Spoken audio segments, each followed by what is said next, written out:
students.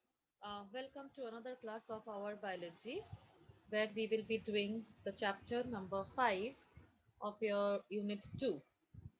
We are starting with unit 2 and this depends on the learning of the genetics and evolution. And our first chapter is principles of inheritance and variation. When we consider this particular chapter, we have to know about the gene which is present in our chromosome, and on the basis of the gene, what we are getting the inheritance from one generation to another, how the inheritance of characters it is occurring. So here we will learn about the principle of inheritance and variation.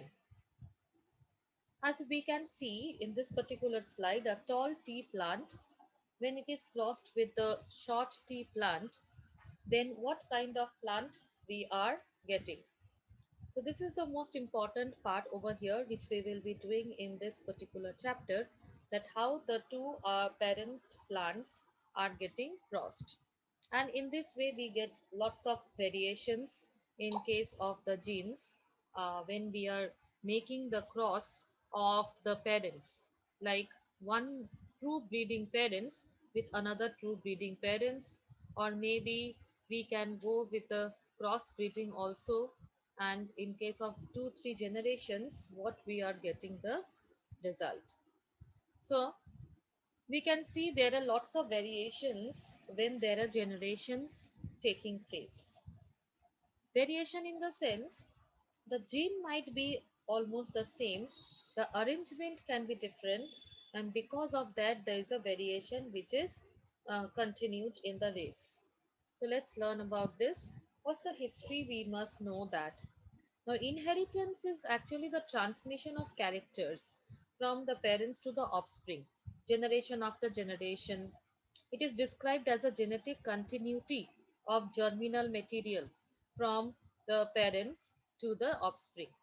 It deals with the inheritance of physical and psychological characteristics, instincts, and even physiological features in higher animals and man. Now, what's the history here? Let's know. Ancient Greek. This is the early 8,000 to 10,000, 1000 BC variation, right?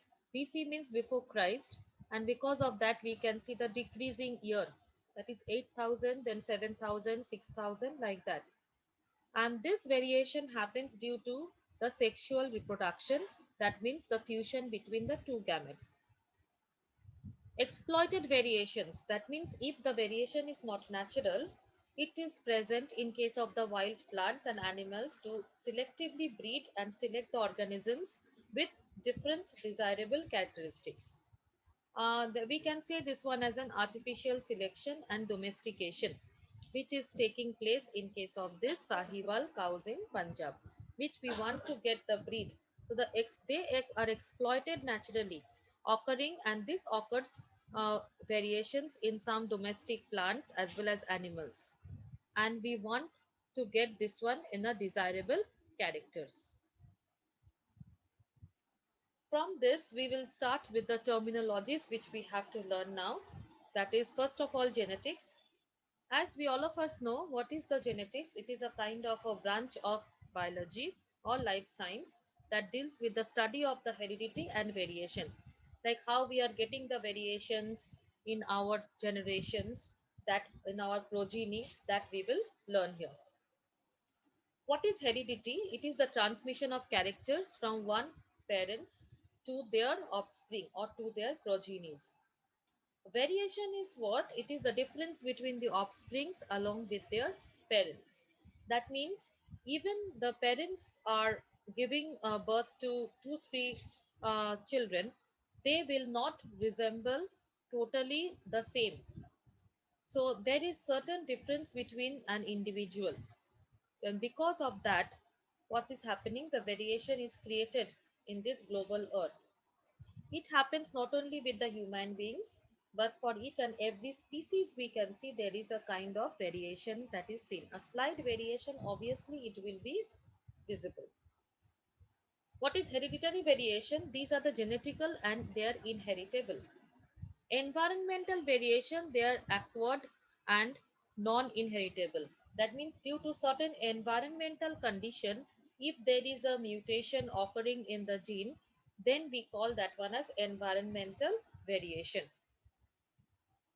Now, who is the father of genetics? Who is the first person who came to know about these variations? And he is known as the father of modern genetics. So he is Gregor Johann Mendel. So Gregor Mendel, he has developed the principles of heredity while seeing 7 pairs of inherited characteristics in the pea plant. It's a pea plant which is named scientifically as Pisum sativum, and where he has seen there are 7 pairs of inherited, that means the characters which can be inherited in the next offsprings, in the next progeny. He has worked out with those 7 characteristics of a pea plant. Although the significance of his work was not recognized when he was there with the experiments, but it became the basis for the present day field of genetics. Mendel's approach. If we talk about this Mendel's approach, what he has done, he has conducted the hybridization. That is, he has done artificial pollination, or we can say cross pollination, and experimented for the years, and he formulated the laws of inheritance on the basis of his work. Now, applied statistical analysis and mathematical logic for biology problems he has introduced. He has introduced the large sampling size, greater credibility to the data. He has done the experiments with the true breeding variety of the pea plants, and continuously he has done this self-pollination. Confirmation of inheritance from experiments on successive generations of test plants proved general rules of inheritance. Mendel also investigated two opposite traits. Opposite trait means for a character, the two traits are present. Like for example, if you talk about the height of the plant, height can be tall, height can be dwarf. So these are the two different opposite traits which he has investigated for the tallness or for the height of the plant. If you consider the color of the seed is the character, and what he has seen, either the color can be yellow or the color can be green. So these are the two opposite traits which he has studied. Now we can see the 7 pair of contrasting characters which are selected by Mendel for his experiment. It is given in all the books. Here you can see, you can take down the dominant characters as well as the recessive characters. Dominant means which will be able to express itself in presence of the recessive traits. For example, height. Height, the dominant is tall and the recessive is the short. That means in presence of a tall allele or tall trait, the short will not be able to express itself. So that is what we call as dominant. Seed shape can also be one of the character with the trait round and wrinkled, where round is the dominant and wrinkled is the recessive. And you can see consecutive characters which are mentioned here as seed color, seed coat color, pod shape color, pod color, and flower positions. So for these 7 characters, he has done the cross with 14 varieties, 14 true varieties of the parents, and he has formulated the law. Now, after that, he has generated certain terminologies, that is phenotype. Phenotype is the visual appearance of or observable characters of an organism due to the influence of the genes and environmental factors. That means after the breeding taking place in the progeny, what is the character which is getting revealed. So this is most important part. Next is the genotype definition is what are the genetic constitution, what are the alleles which are present of an individual which are responsible for all these phenotypes. That means on the basis of this genotype, the observable characters can also be noticed. And after we get the generations, he has tried to give us the phenotypic ratio. What is that? It is the correct proportion of phenotype in population as well as the genotypic ratio is the correct proportion of genotypic in population. When we consider homozygous, it is an individual having the identical genes in an allelic pair for a character. For example, capital T, small t, you can see same alleles are present. When the same identical alleles are present, we call that one as homozygous allele. And if the individuals are having unidentical genes, that is an allelic pair for a character, then we consider that one as an heterozygous allele. So capital T, capital R, small r, so like this. Dominant gene is a gene which expresses its character in presence of a recessive one in case of an heterozygous condition. For example, if it is capital T and small t, the capital T will be expressing its character in front of the small t. And recessive means the gene that fails to express its character in a heterozygous condition. A small t will not be able to express its own way of expressing its character in presence of the dominant gene. Hybrid, the progeny obtained by crossing two parents that differ in characters. Next is the back cross, which is very important when a cross is made between F1 hybrid and one of its parents. F1 hybrid we are getting from a true breeding variety of parents. For example, if I consider over here, I am just trying to explain here. If I consider over here capital T and small t and small t, both of them are crossed with each other. So they will give us the progeny of F1 generation, that is capital T and small t. And what is a back cross, which is referring this capital T and small t which we got, we can again cross these two. That means this capital T and small t, when it is crossed with either of one of the parents, either this one or it is crossed with this one, then we consider this one as a back cross.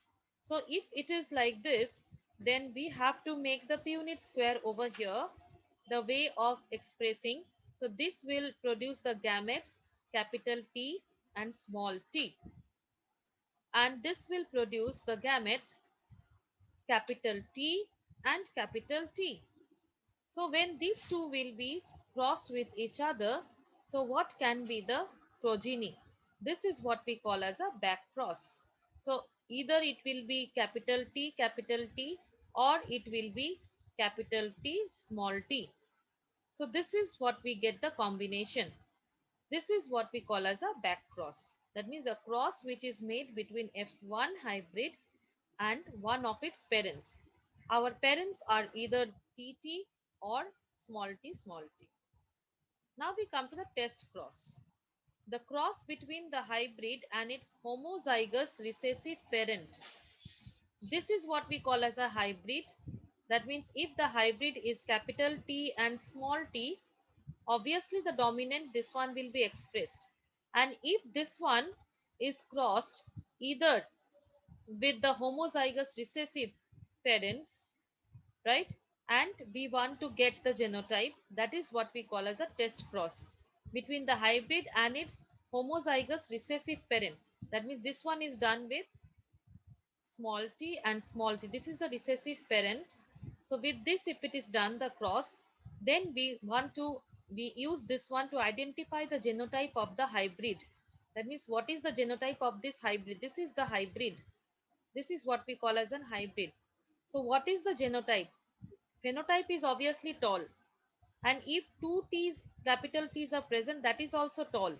If one capital T and one small t is present, that is also tall. So how shall we understand this? We have to make it cross with small t variety of the hybrid, we can say the homozygous recessive parent. So hopefully this is clear with everyone.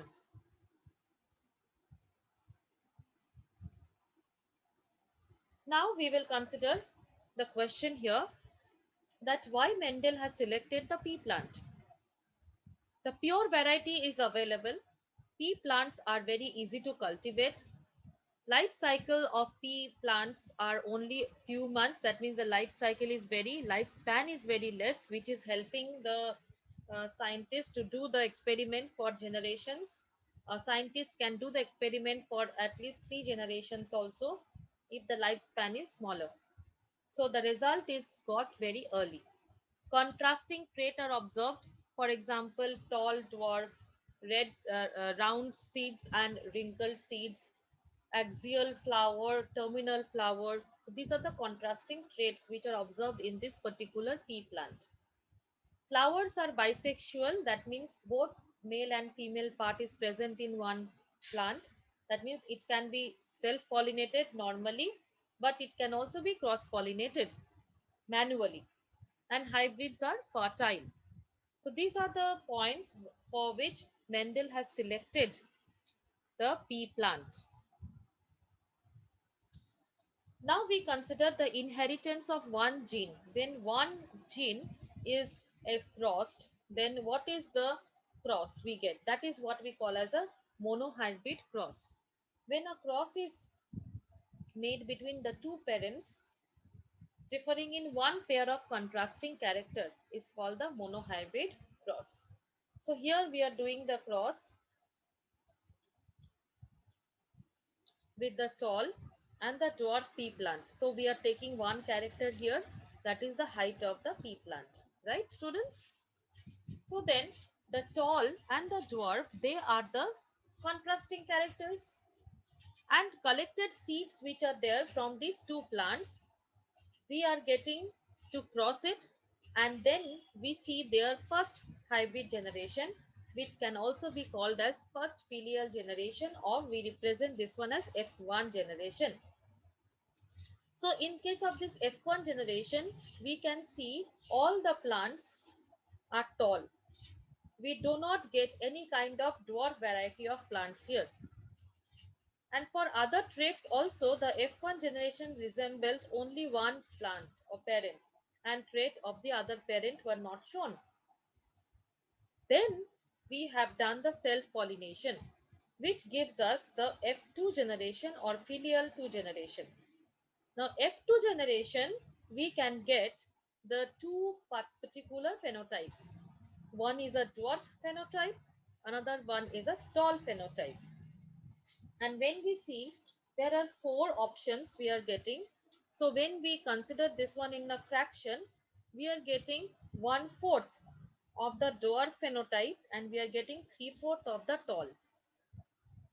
F1 generation, one parent trait shown, and F2 both parent trait are shown in the ratio 3:1, and where we can see no blending. Blending means there is no intermediate height plant is seen when there is a cross that is made. So here is the Punnett square, or here is the way by which we are representing the F1 generation and F2 generation, and we can see just at the end of the F2 generation the genotype ratio. Genotypic ratio is 1:2:1, and phenotypic ratio is tall is to dwarf 3:1. That means tall is 3 and 1 is dwarf. So how are we getting over here? This is clear from this particular situation how we are getting. We are taking a true variety of TT and small t parent plant. Their gametes are combining together, and we are getting the F1 generation, where we see all of them are tall because T is dominant here. And from this particular F1 plant, if we want to get the next generation, there we see this dwarf is appearing. This is a monohybrid cross, and Mendel proposed that something is stably being passed to the next generation through the gametes, that is the genes, which is also named as a factor, or rather Mendelian factor. The genes or the factors, these are considered as the unit of inheritance which contain the information required to express a particular trait. If the gene is not clear, then the particular trait cannot be expressed. And a gene is what? Which codes for pair of contrasting trait, that is alleles. We are using the alphabetical symbols here. For the dominant character, we are using the capital letters, and for the recessive character, we are using the small letters. The plants pair for alleles for height, capital T, small t, small t. Here, Mendel has proposed that the true breeding tall or dwarf plant, obviously the identical or homozygous allele pair of T or small t. Descriptive term tall or dwarf, it is a phenotype. That means when we write tall or dwarf, that is what we see that plant as in front of us. That is the observable characters. So that is what we call as a phenotype. Mendel has found that the phenotype of heterozygote, that is capital T small t of F1, was same as the parent with capital T, and proposed in the pair of dissimilar factors that one is dominating over the other, and since they are called as a dominant and small t, they are called as a recessive. If both of them are present in the heterozygote, always the dominant is getting expressed. Here is the, again we can see the representation of a Punnett square for a monohybrid cross. And when we see this, there is a production of gametes and formation of zygotes in the form of a Punnett square, which is developed by the scientists. And why it is given the name Punnett? Because it is developed by the British scientist Reginald C. Punnett. This is a graphical representation where we calculate the probability of the possible genotypes in the genetic cross or the progenies. And somehow it has been tested that self-pollination 50%, F2, when we see 3/4 fraction is taller and 1/4 fraction is dwarf phenotypically, and 1/4 fraction, 1/2 and 1/4 is the ratio of the genotype. That means 1 is to 2 is to 1 is the genotypic ratio. Now we come to the test cross here. The test cross between the hybrid and its homozygous recessive parent is called the test cross. It is used to identify the genotype of the hybrid, which we have already seen before. Now we come to the Mendelian's laws. Laws are something which is already proved to be true. It's a fact. And rules were proposed, that is principles of the laws of inheritance. First law of dominance and second law is the law of segregation. So the law of dominance states that the characters are controlled by discrete units called factors. Here the factors are known as the genes. These factors always occurs in pairs. That is, the gene always occur in pair, since we are the uh, diploid organisms. Third law of dominance characteristic says that in a dissimilar pair of factors, one member of a pair, dissimilar here means it is a heterozygous factor. One member of a pair dominates the other.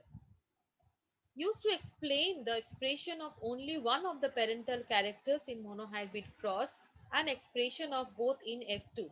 It also explains the proportion 3 is to 1 in F2. So here we explain the laws of dominance. Now we come to law of segregation.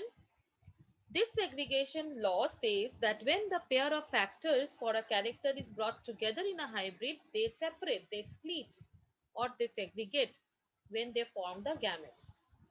One of the pair, it goes to one of the gamete. One of the gene or allele, it goes to one of the gametes. But the alleles, they do not blend. Blend means mixing.